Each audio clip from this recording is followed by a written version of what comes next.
we have won or have been awarded different grants. Zumba Fitness, interestingly enough, began the whole thing by supporting us and giving us a sizable donation. This is Blair Durham with Black Wall Street Today, your media hub for all things Black entrepreneurship, politics, news, and events in Hampton Roads and beyond. Wouldn't you like to be a guest on Black Wall Street Today with Blair Durham? Well, the link is in the show notes. And now, here's your host, Blair Durham. Greetings. Welcome to this 136th edition of Black Wall Street Today with Blair Durham. Today's show is sponsored by Milestone Mental Health Agency, as well as Apex Financial Group of Virginia and the COO team with Lori Ruffin. I am excited. One of my favorite types of organizations, types of businesses to talk about is the world of nonprofits. And so we're going to get into a dialogue. Today's show focuses on Black-led and Black-facing nonprofit organizations. And joining me are Starr Armstrong, the founder and executive director of Clever Communities in Action, as well as Stephenie Howard, the CEO of Communities in Power. Ladies, welcome. How are you both? Good morning, Blair. Thanks for having me. I am delighted to be here, happy to talk about Communities in Power and the work we're doing. Good morning. Glad to have you as well. Starr, how are you doing? I am doing well. Glad to be here. Looking forward to talking about this. Yeah, I'm excited too. And actually, I had the vision for this show really early in the year, and just so excited about the fact that all of our organizations are gaining traction, gaining support, not necessarily for good reason, but nevertheless, we're able to do more of the work that we set out to do in the first place. And I thought, who better to talk with than Starr, Stephenie, and then later in the show, we'll talk with Rita. So thank you all so much for your time and just for your efforts to build community. So I'll start with you, Ms. Armstrong. If you could just talk a little bit about Clever Communities in Action. Give us your mission statement. Clever Communities in Action's mission, we focus on the promotion and placement of culturally affirming literature in order to improve literacy rates, build community, and heal traumas inflicted by systemic racism within the African American community. Amazing. And we'll talk more about what exactly that looks like, your various programs in just a second. Stephenie, would love to hear from you about the work Communities in Power is doing. What is the mission of your organization? Sure, thank you. So Communities in Power is a relatively new organization to the Hampton Roads community. But our mission is to enlighten, enrich, and empower Black communities through culturally responsive programs. We're really dedicated to uplifting Black communities. Awesome. And I know that you have a background in social work, Stephenie. What kind of inspired you to start this work, and what are some of the relevant projects and programs that the organization has underway?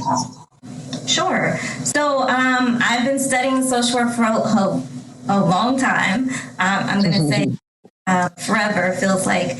And one of the challenges in social work is that we're really more so directing a lot of our efforts to more micro direct services. So while that's really important, I grew up with my mom, who is an educator, and I believe that education is the key to advancement. Education is the key to power.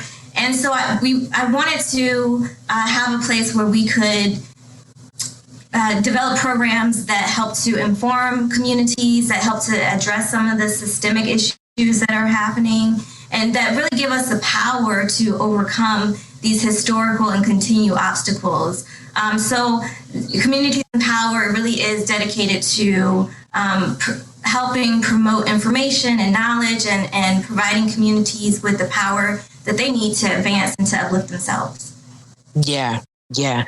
So when I think mission, I think really, really big picture. I would love to hear, beginning with you, Starr, what are some of the practical ways in which Clever Communities in Action works with the youth? Wow. So we are literacy focused again because reading is the foundation of learning. So I think that's about as practical as it gets because we know if we are not able to read, we're not able to successfully navigate through this society. We are not able to comprehend and be critical thinkers. And so on the most fundamental level, that's what we do working with children, making sure that they are exposed to culturally affirming literature. So that is books written by Black authors that affirm the existence of Black children, where they are able to see themselves represented positively. We have, sometimes reluctant readers. So we are making sure that topics that interest them, things where that looks like me. That looks like my granny. That looks like my nana. That looks like my family. Pulling them in to be excited about reading, as well as a myriad of topics.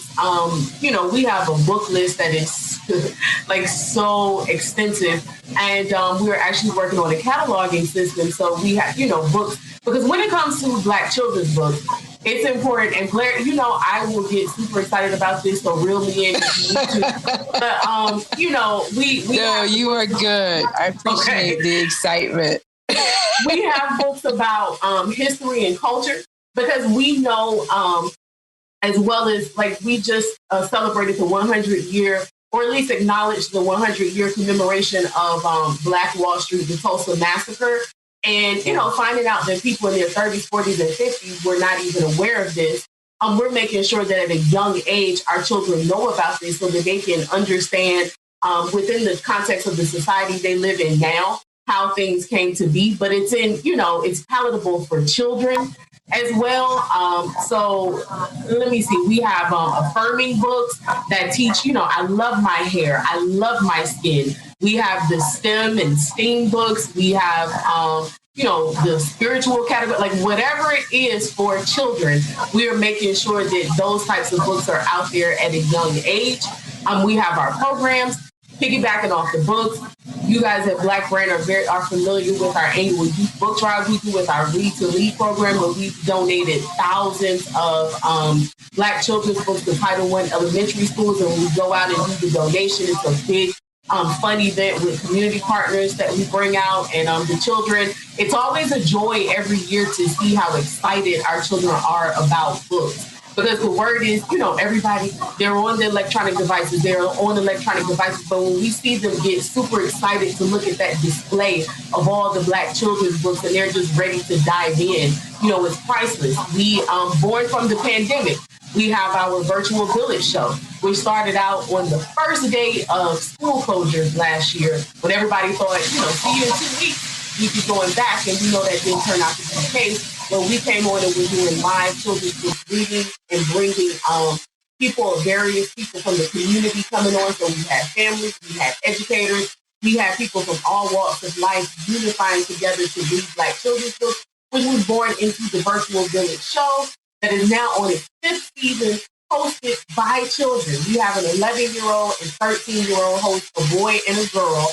And, we still have the children's books readings, and children from JCOX come on and read the books, and the host guides the show. We have Black History Facts. We have a supplemental online learning portal. So if you, for our children who are tuned in and reading along and have access to the books, they can go onto the portal and answer supplementary questions. We have our Razor Sharp Readers program. I love it. You got to reel me in, Greg. You got to reel me in because I get it. No, I love it. I love it because, as you said, this doesn't exist anywhere else. So I appreciate hearing about all of the ways in which you are supporting Black literacy. It's incredible. Thank you, Starr. Thank you. Yeah. So talk to us as well, Stephenie. What is Communities in Power? What are you doing? What are the programs? What are the projects? And what is the impact that you're making? Sure. So Communities in Power, we started with addressing housing.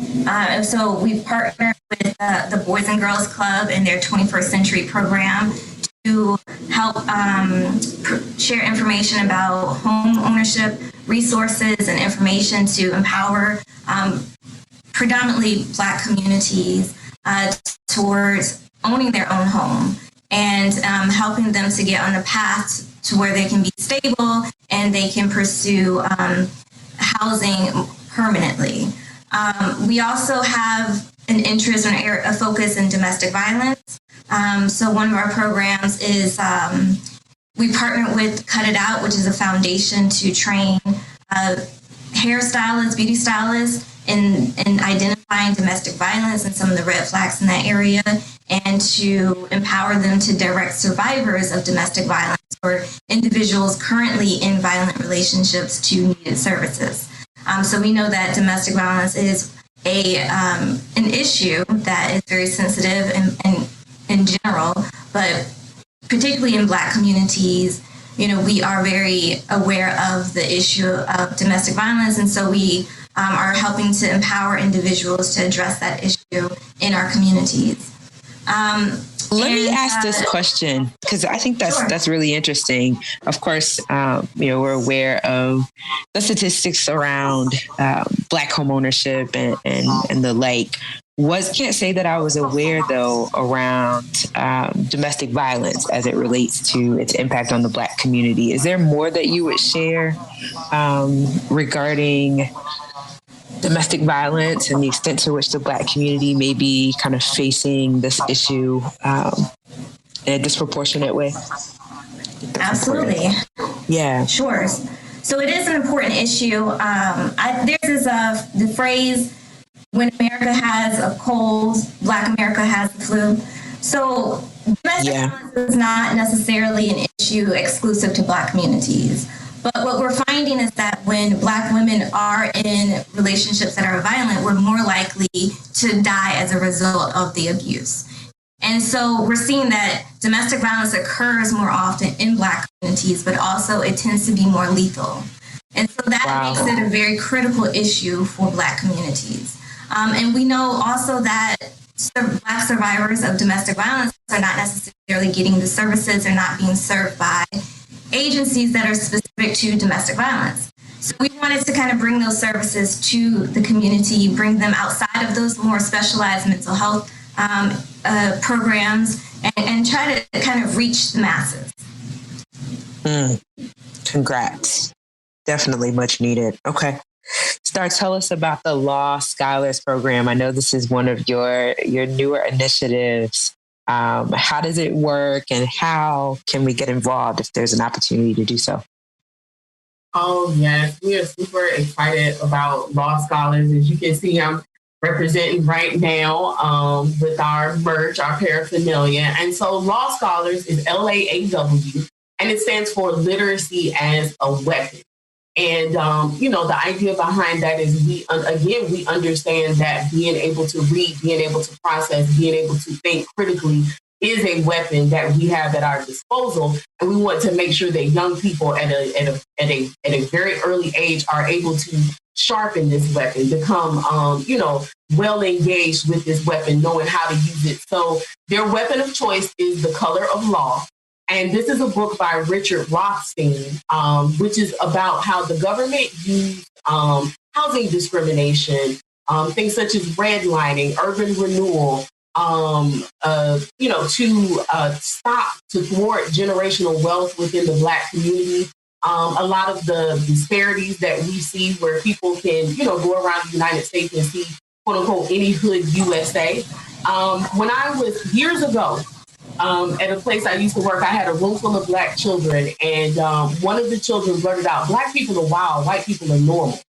And, that came from the fact that he lived in a quote-unquote low-income housing community, juxtaposed that to the school that he was going to that was predominantly white, and not having an understanding of historical context as to how things came to be the way that they are in certain places. And my mind was racing from that point on, like, hey, I had a conversation with them about how the hood was a social construct and how that was done intentionally.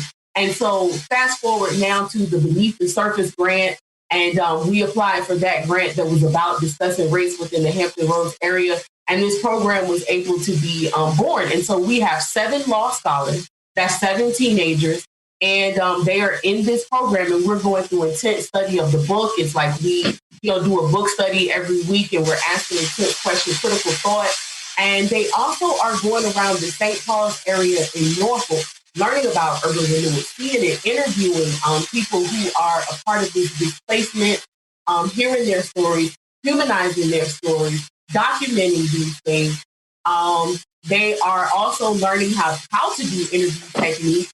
They have a show that just started last Tuesday, and it is every Tuesday at 7:00 p.m. And it broadcasts live on clevercommunities.org, as well as the Clever Communities in Action YouTube and Facebook pages. And so they are debunking a lot of the myths. They are learning the how and the why as to how things came to be. And it's been an emotional situation, because a lot of things they are incensed about, a lot of things they're like, I felt that this was not right. I felt there were some things behind this, but now actually hearing it, learning it and seeing the intentionality behind it, and then applying it to the city in which we live, many of them live, or at least the area in which we live. And so that's kind of a summary of what Law Scholars is about. Great work. Great work. Super exciting. I have a question now, really for both of you. So we have a large community of nonprofits that we work with, that we work to serve, that we work to empower.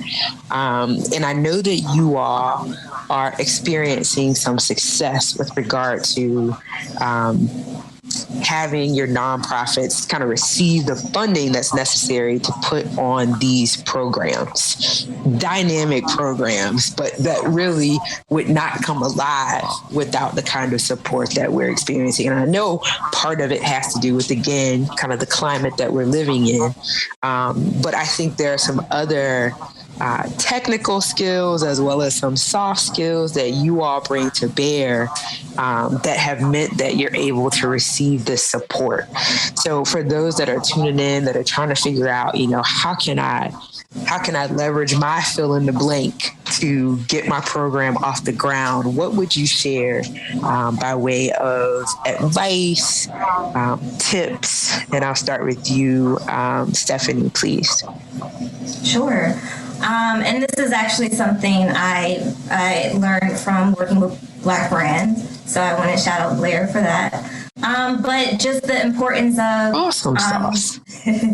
Just the importance of networking and collaborating. So we're working with the Samaritan House. We have some projects coming up. And so there are nonprofits doing really great work, and being able to partner with them and to combine those efforts gives you more chances or likelihood of success. And it also gives you an opportunity to put your name out there and to get to know what's happening in the communities and how you can really best put your skills to work. Great point about collaboration. I noticed that a lot of grant applications do ask, who are you working with? Who are your community partners? With whom do you collaborate to achieve your mission? And so, I think that's a great point. What say you, Starr? As you're starting up, it's so critical to get to know other people, and for people, these organizations that historically have done really great work, to know who you are and to bring you into the loop. It's really important. Yeah, huge. What would you say, Starr? I agree with that. Piggyback off on collaboration, as well as getting that social media game up. That allows another level of visibility, and where people, you again, to Stephenie's point, with collaboration, you could be doing great work, but if people are not aware of it, then that's not getting you out there. But also, social media is a medium that we have now, where you can utilize that and make it where people who normally would not be able to see what you're doing, know about what you're doing, you can put it out there.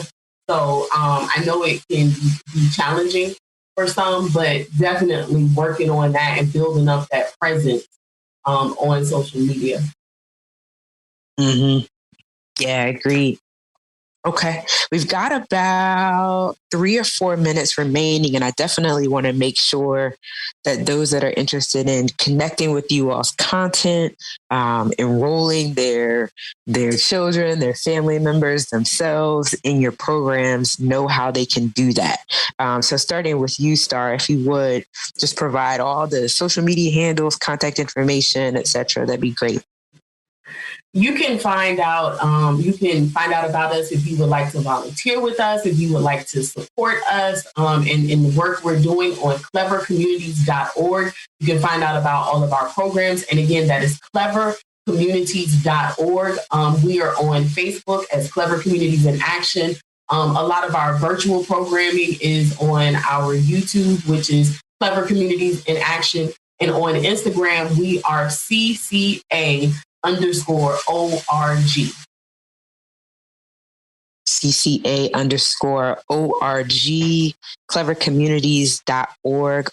Awesome. Stephenie, how can we connect with Communities in Power, please? Sure, absolutely. So to get in contact with me directly, you can email me at communitiesempowered@gmail.com. And we also have an active Facebook page where we share lots of information and outreach.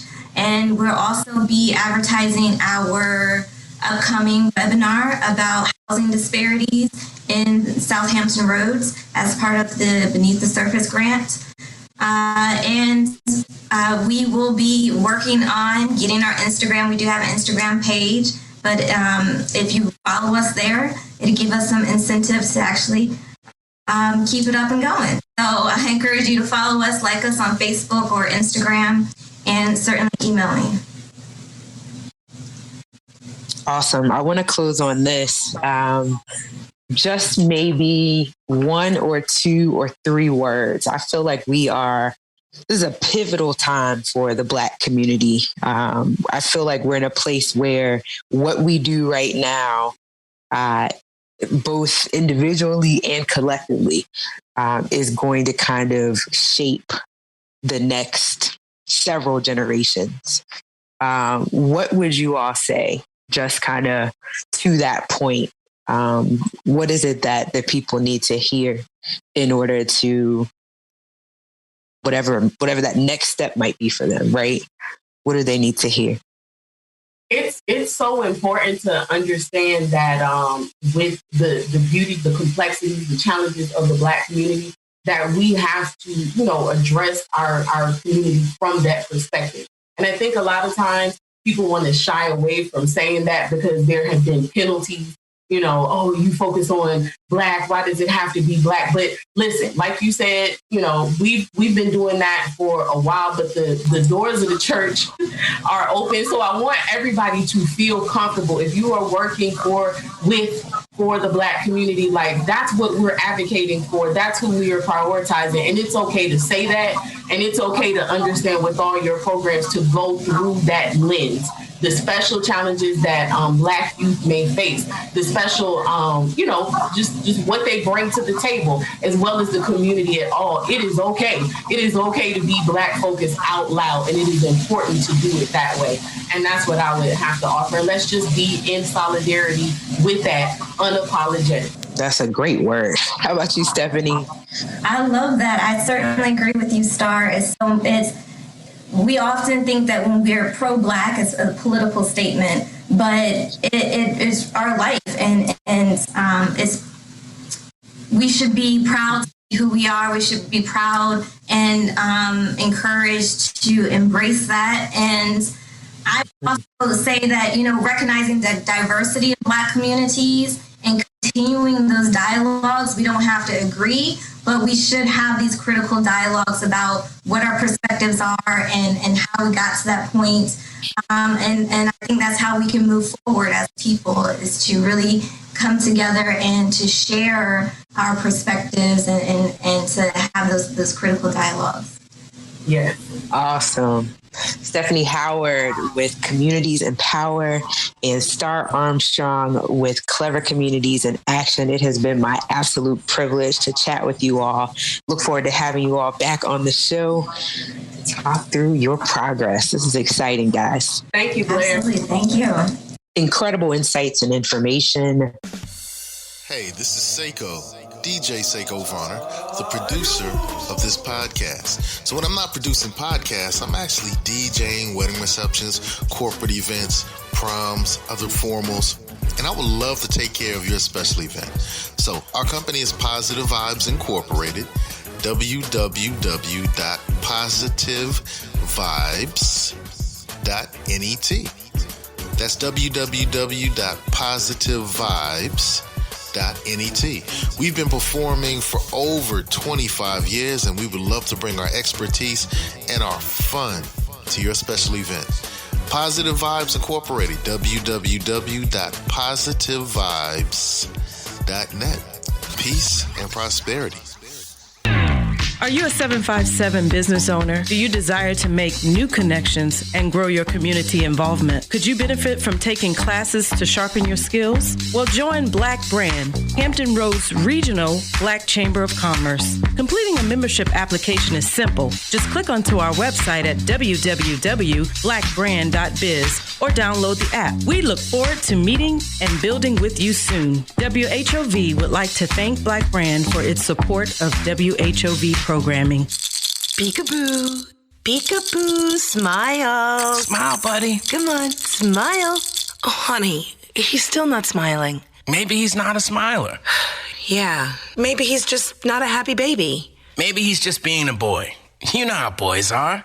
Or maybe he's teething. Oh, poor baby. I think his gums hurt. Maybe he's just tired. Or maybe his tummy hurts. He didn't eat that much. Maybe he's not ticklish. You think maybe he's scared of the dog? Maybe he'll outgrow it. Maybe it's a phase. Maybe he just doesn't like smiling. Maybe he has autism, and we can definitely do something to help. Maybe is all you need to find out more about autism. No big, joyful smiles by 6 months is one early sign. Learn the others at autismspeaks.org/signs or see a doctor today for an autism screening. The sooner it's diagnosed, the better. And it can make a lifetime of difference. Brought to you by Autism Speaks and the Ad Council. Welcome back to Black Wall Street Today on Smooth 88.1 WHOV. Welcome back to Black Wall Street Today with Blair Durham, our 136th episode focused on Black-led and Black-facing nonprofit organizations. Joining me now is Rita Addico Cohen. She is the founder and executive director of the Tidewater African Cultural Alliance, which strives to connect the greater Tidewater area through community outreach, community service, educational programs, and cultural arts and events. TACA moves to restore well-being and advance the status of Black people worldwide while addressing issues of equity and access in our global society. TACA's vision is solidarity, through the celebration of the African diaspora worldwide. Welcome to the show, Rita. How are you? Thank you so much for having me, Blair. I am great. And how are you? I'm doing well. I'm excited to have you. Really been looking forward to really a focus on Black-led and Black-facing nonprofits, and just very excited about the work that TACA does around the Hampton Roads region. So talk to me a little bit about why you decided to found this organization. Okay. Well, I am originally from Accra, Ghana, West Africa. And interestingly enough, when we immigrated to the US, that being my mother, my sister, and myself, my older sister, my father had already been here. He was sponsored by an African-American couple from Virginia Beach who visited Accra and really took a liking to my father and wanted to help him. So he came here. He was supposed to be about a year to 3 at most years ahead of us. My mother had the opportunity to come with him right away or stay with us. Now, she chose to stay with us because I was a baby. And oh, wow. Yeah, my sister was almost 3. So even though she did choose to stay with us, there are others who choose to come with their spouse and have other family members raise their children. It's not uncommon, but she chose to stay with us. And it was not until almost 8 years later that we were able to join my father. So when we came here, I noticed that Africans pretty much were isolated. You know, the Ghanaians stayed to themselves, Nigerians stayed to themselves. And usually it wouldn't be until it was work or maybe in academia, many of them are professors, that they would commingle. Got it. Yeah. And then, of course, and having grown up here, I realized the incredible history that Africa has, specifically with Hampton Roads, Hampton, where in August 1619, the first Africans were taken from Angola and brought here. So with all of that, and knowing that there is no African cultural stimulation or education in the curriculum in the schools, and whether you're a child or adult, many people of African descent, or sometimes even not, have a yearning to learn more about Africa beyond what has been shown, which is usually negative in the media. So with all of that in my mind, and having left the area to go to UVA, then on to the Manhattan School of Music, my husband and I returned with our very young daughter in 2000. And I was observing that from when I was growing up to 2000, nothing had really changed. So, watching all of this, I was trying to figure out how to create more of a community for everyone of African descent, whether you were born on the continent or from the diaspora. And interestingly enough, it wasn't until 2017 that I finally got an idea. And at first, I wanted to create something like a cultural center or a community center. And I found that there was only one such thing. There was only one African community center in Denver, Colorado, which is Ethiopian based and really for refugees. So, yes, through all of that research, I realized, well, nothing like that exists in this country and definitely does not exist in this area.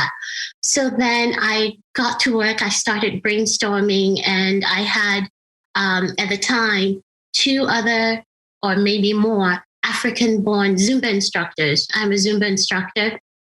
And we started brainstorming on what to do. So what we realized was that our main form of communication or language would be dance or the performing arts, because there is no language involved and there is no risk of alienation involved. So that's actually what I was going to ask you about. You know, we know that you are an avid dancer and dance teacher. Is there a requirement, you know, thinking about the programming associated with TACA? Do I have to dance in order to be a part of it, or no? Okay. Absolutely not. You do not have to dance. It's just a way for us to kind of get into the door, so to speak, because we find that when people are engaged in the arts, whether it's dancing, listening to music, or visual arts, the guards come down and you're more open to accept whatever is being given to you, whether it's a language, a cultural experience, anything like that. So we use that. And actually, the very first programming we did, we called it Afrobeat Friday, where people would come and learn specifically about 2 African dance rhythms from a specific country. But along with the moves, they learn the history, the culture, the geography, and then they also got to eat something from that country. So it's a holistic thing. It's not just dance, and it's not for dancers or only dancers. And you don't have to be a dancer to participate and take advantage of all that we offer. It's just a way in for us to reach people. I got it. Makes so much sense. So my thought is that your work is probably gaining even more support coming out of kind of 2020. Is that true? Absolutely. It's Wow. Yeah. The opportunities that we have received right now, it's tremendous compared to 2020 or even 2019. We have won or have been awarded different grants. Zumba Fitness, interestingly enough, began the whole thing by supporting us and giving us a sizable donation, actually, in the beginning of 2021. And then through the Virginia Humanities and the Hampton Roads Community Foundation, we also were awarded a $10,000 grant to work with Teens with a Purpose to come up with what's called Healing Quilt. It's an interactive performance piece that's going to use the personal experiences of the adult as well as teen performers to talk about race and their experience with race in Southampton Roads. So we have literally begun working on that. And then we have also been awarded a 3-year after-school funding to bring what's called ACE with TACA, African Cultural Education with TACA, to the Boys and Girls of Southampton Roads, Boys and Girls Club of Southampton Roads, as well as for kids. And it's going to start in September. That's through the Hampton Roads Community Foundation and the Virginia Commission for the Arts. So again, we're going to use just a little bit of dance. And this is for K through 5 every Friday, but then once a month, we involve their parents as well. So the K through 5 portion is called African Story Time. And then when the family is included, is called African Heat. And HEAT is an acronym for Healthy, Energetic, Authentic Transformation. So, excuse me, the story time, of course, they will learn a specific or hear a specific folktale from a country. Along with that, they will learn 3 to 5 vocabulary words in the predominant language of that country. We began this program virtually, again, through another grant from the Virginia Commission for the Arts, and it was in January through May of 2021.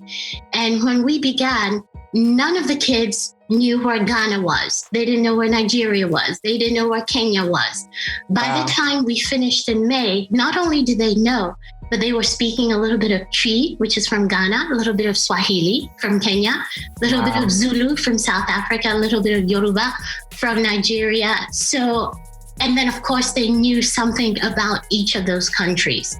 And it was just fascinating to watch that progression and to watch them every day become more and more excited about African story time. So not only will we be doing that weekly, but again, the monthly portion will be with the parents, and there is no story involved there. They're just going to dance and they're going to learn the steps along with whatever cultural attributes go with those steps. And then in December and in June, they will be offering performances. So it's going to be really neat. We're really excited to have the opportunity to do that. Rita, congrats. We've got about a minute remaining. If you would, share how we can get involved with TACA's work. Absolutely. The best thing for you is to keep up with us on social media. We are on Facebook, Instagram. We are also on Twitter. All of those 3 at TACA, TACA 757. On Twitter, there's a 1 with it. We are also going to roll out our membership program. We will have a movie night August 27th. So be on the lookout for that. We are going to have an Afrobeats Fest in November 13th and 14th, hosted at Norfolk State University by the Norfolk State University Dance Theater. So there's a lot of different opportunities. Keep up with us on social media and you'll get it. In your website? Oh, our website is www.TACA, like taco, but with 2 A's, and the numbers 757, our area code, .org. TACA757.org. Okay. And if you want to reach Rita directly, you can contact her via email, rita@taca757.org, RITA@TACA757.org. Rita, thank you so much for the awesome work that you do. So excited for you and for those that are impacted. Thank you so much for the opportunity to speak more about it. And thank you for all you do. For sure. We look forward to having you back on the show as things progress. I know you're going to have some awesome progress to share. So thanks again. We'll talk soon. Fantastic show, fantastic guest. Very grateful for Starr Armstrong with Clever Communities in Action, as well as Stephenie Howard with Communities in Power. And of course, the lovely Rita Addico Cohen with the Tidewater African Cultural Alliance. This show was brought to you by the consulting services of Positive Vibes Incorporated. We do credit fixes, we do debt restructuring, and we put money in the pockets of real estate investors. So give us a call. We can fix your credit. We can restructure your debt. And if you're a real estate investor, I would love to put thousands of dollars into your pockets. 757-932-0177. That's 757-932-0177. Phenomenal. Stay with us online at Black Wall Street Today on Facebook and Black Wall Street Today on Instagram, and then follow us on Twitter as well at BWS Today. We look forward to talking again next week. Have a wonderful week. I have said, and I will continue to say, that the most important priority for the Black community is the Black community, not a particular political party. Phenomenal. Hey, yo, when I say Black, you say Wall Street. Black Wall Street. When I say Black, you say Wall Street.